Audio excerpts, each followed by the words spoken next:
Vogue sat on the log by the fire, knees pulled to her chest, staring at flames that refused to grow. She hadn't slept properly in a week.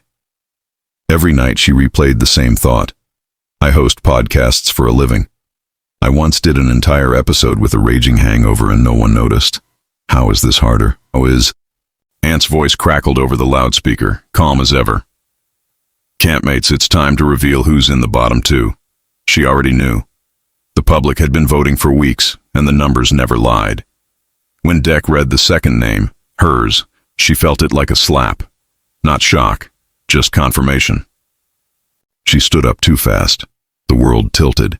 Someone she couldn't remember who reached for her arm, but she shook them off without thinking. The microphone pack on her back suddenly weighed 1,000 pounds. She clawed at the clip, yanked it free, let the whole thing drop into the dirt. The red light blinked once and died. Then she was walking. Not storming, not running, just walking away from the circle of logs and worried faces, past the bush telegraph, past the cameras she could feel swiveling to follow her.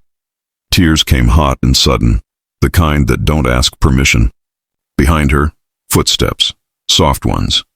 Odie first, then Alan, then the rest, forming a quiet, ridiculous parade. No one spoke. They just sat with her on the jungle floor, backs against a tree that smelled like damp earth and eucalyptus, until her breathing slowed. Later, when the red light came back on and the mic was clipped gently to her collar again, she looked straight into the lens and said the only thing that felt true. I thought I'd be good at this. Turns out I'm just human. The fire crackled. The jungle listened. And for the first time in 17 days, the silence felt kind. The next morning the camp woke to rain, the kind that came down in sheets and turned the clearing into a shallow lake. Vogue's eyes were swollen but dry. She'd cried herself empty sometime around dawn. She moved like a ghost, filling the kettle, feeding the fire, saying please and thank you, in a voice so small it barely carried over the hiss of wet wood. Dean, ex-lioness, arms like bridge cables, cornered her by the water boiler. You don't have to be the strong one today, Dean said. No one's keeping score. Vogue gave a cracked laugh. That's literally the entire show, Dean. But something loosened in her shoulders all the same. That afternoon they drew trials. Her name came out of the hat. 8 stars. The Tomb of Torment. She stared at the card as if it were written in another language. In the clearing, Ant and Deck waited under golf umbrellas, grinning like two uncles who'd brought fireworks to a funeral. The crew had built a perspex box the size of a phone booth, already crawling with everything that scuttled and slimed. Vogue's stomach flipped, but she walked forward before the fear could catch her. She lasted 4 minutes and 32 seconds. When the lid lifted and the critters poured off her like a living waterfall, she didn't scream. She laughed.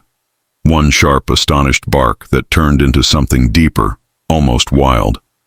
Green gunk streaked her face. A cockroach clung to her hair like a brooch. She looked deranged and radiant. 8 stars. A full camp feast. Back at the fire that night, the mood was different. Someone had found a rusty harmonica.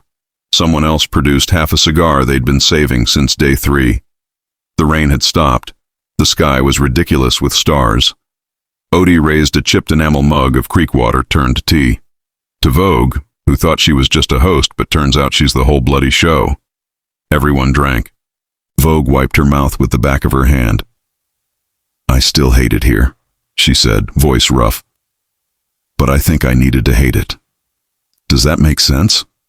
No one answered with words.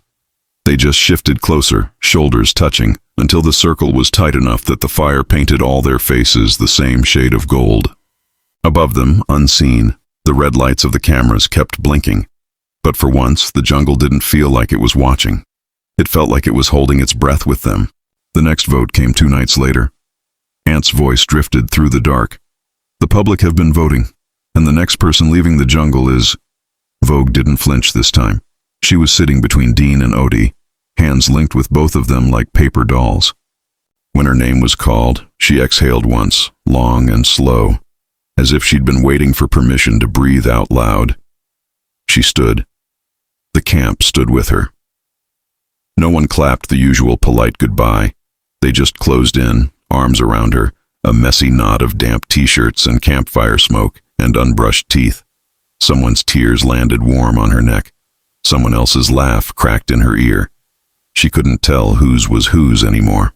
Walking the bridge felt shorter than it ever had. The torches flickered like they were waving her off. At the end, Ant and Dec waited with the same umbrellas, the same grins, but softer now.